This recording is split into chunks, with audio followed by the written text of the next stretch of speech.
Il y a une légende sur la philo, c'est que selon le correcteur, de toute façon, cette épreuve est perdue d'avance parce que la notation est très aléatoire. Rassurez-vous, ce n'est pas vrai, il y a une méthodologie stricte.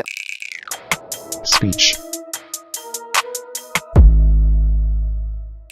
Admettons que vous choisissiez la dissertation. Ce n'est pas une restitution de cours qu'il faut problématiser. Votre sujet aura l'apparence d'une question, et vous, votre job, c'est de transformer cette question en problème. Et pour le faire, il faut montrer que cette question admet au moins 2 réponses contradictoires entre elles. Vous allez fermer les yeux, vous allez sortir de la salle d'examen, vous allez vous projeter dans un café avec quelqu'un qui fait pas du tout de philo. On est avec un ami, et le sujet qui nous est posé, c'est « Le désir est-il un obstacle au bonheur ?» Il dirait quoi ?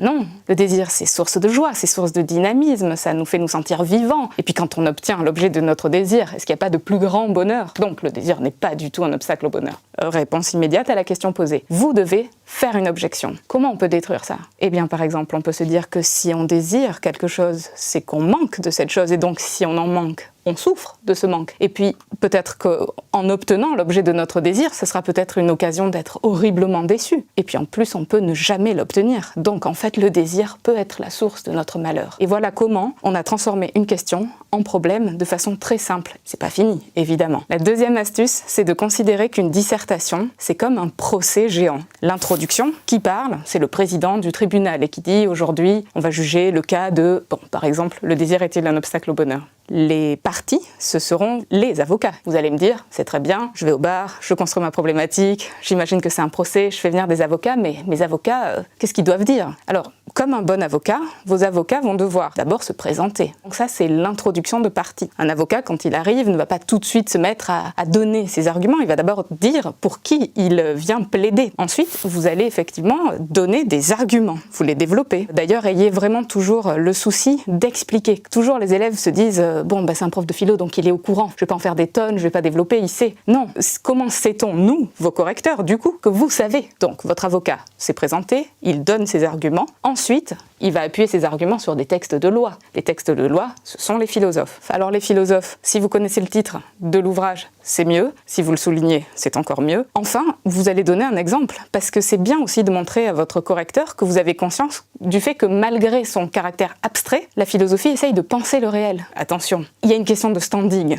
Voilà, vous allez peut-être pas, et sans aucun jugement de ma part, ne citez pas un film très grand public, ne citez pas une chanson qui est dans le top 5 sur... voilà, non. Mais ça veut dire quoi citer un exemple? Il va falloir m'expliquer de quoi parle le film, de quoi parle la chanson, et ensuite il va falloir m'expliquer en quoi cette chanson répond au sujet qui vous est posé. Donc vous voyez, un exemple, c'est long quand on en prend un. Vraiment. Et ça, c'est ce qui va distinguer votre copie de la copie de votre voisin. Donc, introduction, argument, auteur, exemple. Évidemment, un avocat ne s'en va pas comme ça, il est bien éduqué, il fait une conclusion de partie. Et il dit, voilà ce que je suis venu plaider, voilà les arguments que j'ai utilisés, et j'estime que ma thèse est la meilleure. Lui succédera un autre avocat, et puis arrivera l'avocat en 3e partie qui dira « mes 2 prédécesseurs étaient très bien, mais c'est moi qui ai raison ». Et enfin, arrivera votre conclusion générale, c'est le retour du président qui vient rendre son verdict. Il rappelle ce qu'il a entendu de la part des avocats, il rappelle quel était le problème, et enfin, il va rendre son verdict. Votre dissertation s'achèvera par une conclusion, un point final qui répondra au problème qui vous a été posé. Maintenant, imaginons que vous choisissiez l'épreuve de texte. Il faudra vous imaginer, vous voyez dans les dessins animés, il y a un personnage de diable et de démon parfois, ben vous avez 2 démons au-dessus de vous. Le premier s'appelle paraphrase, et ce démon vous conduirait à recopier le texte, à redire ce que l'auteur a déjà dit, et évidemment en le disant plus mal que lui. Il ne faut pas céder à paraphrase. L'autre démon s'appelle hors-sujet. En fait, vous voyez un texte qui est signé Sartre, et vous vous dites « super, je connais bien Sartre, on l'a vu avec mon prof », et vous balancez tout ce que vous savez sur Sartre, sauf que le texte n'a aucun rapport avec ce que vous savez de lui. Il faut résister à ces 2 démons.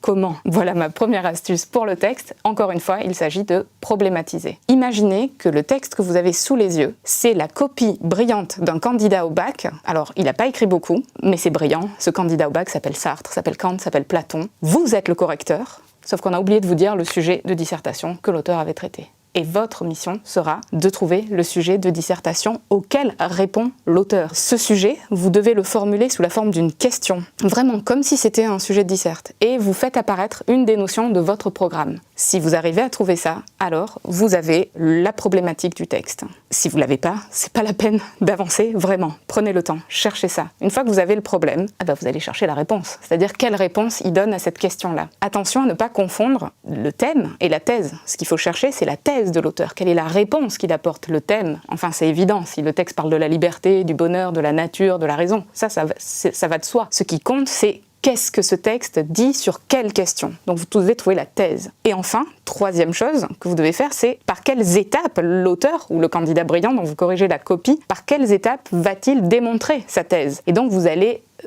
découper dans le texte son plan. Ne vous forcez pas à faire 3 parties s'il y a manifestement 2 parties dans le texte. Vous devez épouser la logique du texte. Si vous avez le problème, la thèse et le plan, vous tenez votre introduction. Maintenant, qu'est-ce que j'écris derrière? Eh bien voilà, mon astuce numéro 2, c'est que maintenant, vous allez considérer votre texte non plus comme un procès en disserte, mais comme un calendrier de l'Avent. Et derrière chaque mot, vous ouvrez la case et quelles pépites vous pouvez trouver. Comme un spéléologue, il faut plonger dans le texte, il ne faut pas rester en surface. Alors on définit un terme, on s'interroge sur la disparition d'un terme, on ne survole aucun passage. Faites pas semblant, on le voit, quand une phrase est un peu difficile, vous la sautez, l'air de rien. Non, ça se voit. Il vaut mieux essayer une explication, même si elle est ratée, on vous valorisera toujours d'avoir essayé de donner du sens au texte. Alors ça passe par la définition des concepts, ça passe aussi par le fait de repérer à quels autres auteurs l'auteur de votre texte fait implicitement ou explicitement référence, contre qui il s'inscrit ou avec qui il s'inscrit. Vous n'êtes pas là pour dire que l'auteur a mal expliqué les choses ou que c'est insuffisant, pas du tout. Vous êtes son avocat, son faire-valoir, vous montrez comment, avec richesse, avec subtilité, il a essayé de développer sa thèse. J'ajoute quelque chose de très important. L'explication de texte philosophique est linéaire. Ça change des explications que vous avez pu faire en français, parfois qui étaient thématiques. C'est pas du tout ça qu'on fait en philo. En philo, on procède ligne après ligne. C'est pour ça que je vous disais, n'en sautez pas, ça se voit.